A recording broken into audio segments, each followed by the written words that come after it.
Okay, so I've been tasked with tying the boxes in that I set up a few weeks ago to wire the loft. Zach just showed me how to do it for 2 different boxes so I could watch him do it so I know what it's supposed to look like. And then he watched me do it so I could walk through the steps because I needed to see what it was supposed to look like and then understand how I do it.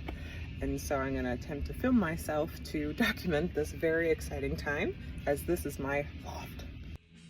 So his is definitely a little neater, but I don't think I'm too far off. So I have about 9 or 10 more to do, and then I'll show you the final one to see if I get better with the more I do. And essentially what needs to happen is I need to mark where this is.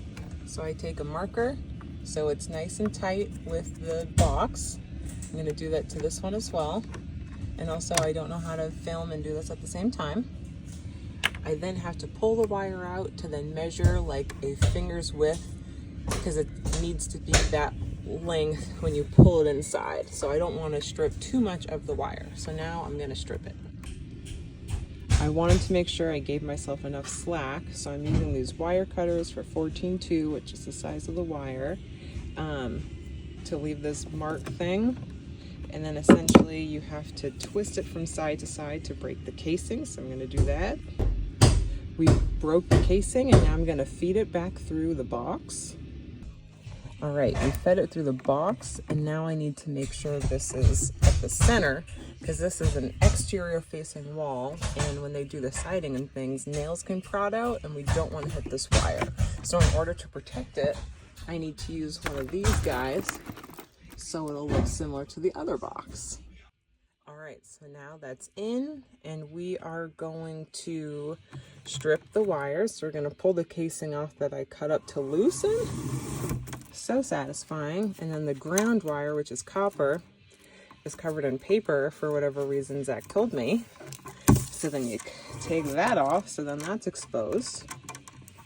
And now we're going to leave that for now and do the same thing to the other wire that's running through this box. Okay, now both boxes are in, and I forgot to do the thingy to this, so I got to do that really quick so it matches that one. I was impatient, so I said, fuck it, we're going to leave it. Now, we have to make sure we separate the ground wire from the other wires. So those are in the center. And move those out of the way, move those out of the way. And then we have to twist this to put the green thing on.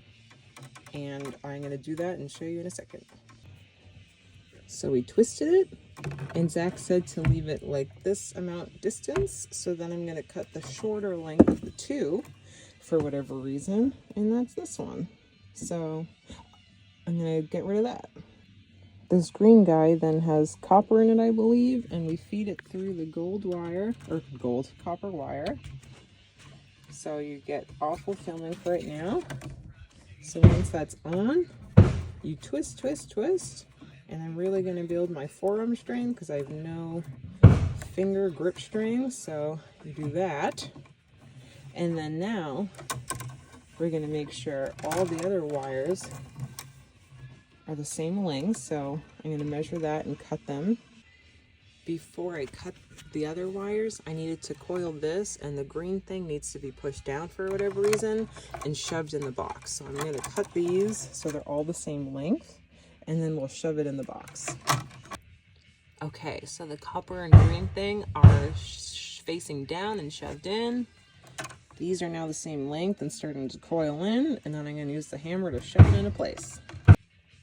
Looking pretty good. They're all shoved in place. You can't really see the green thing, but apparently the drywallers, when they come in, they do some kind of swishy tool thing, and so we don't want to interrupt the wires from not getting anything screwed up. So that's how mine looks as an end result, and as a flashback, let's go take a look at Zach's.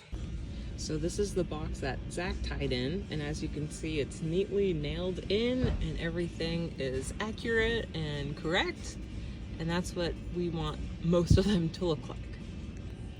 This is the first one I tried. It's a little rough and ready as my wires are not that close to each other and twisty, but they are measured in and fairly pushed back, so that's the first one.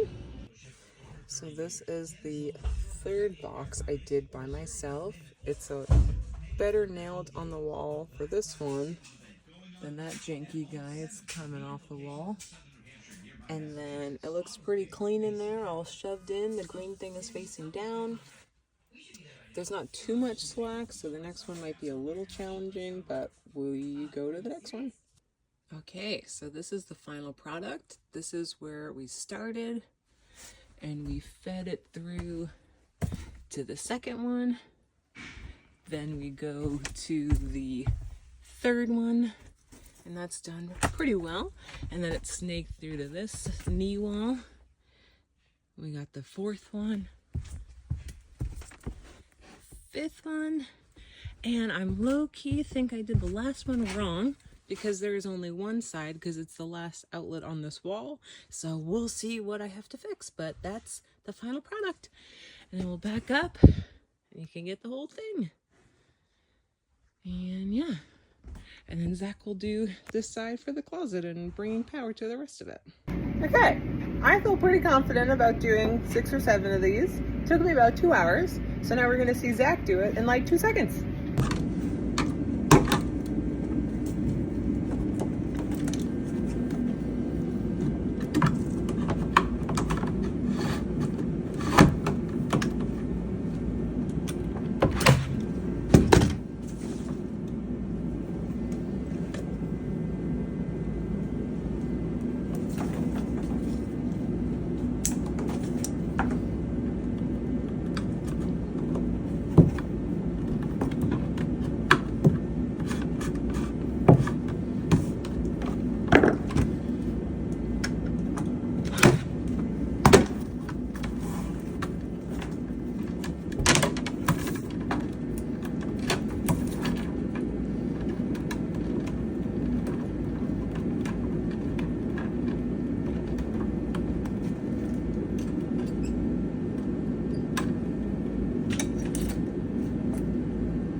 Took him literally less than 2 minutes, and there's the final product.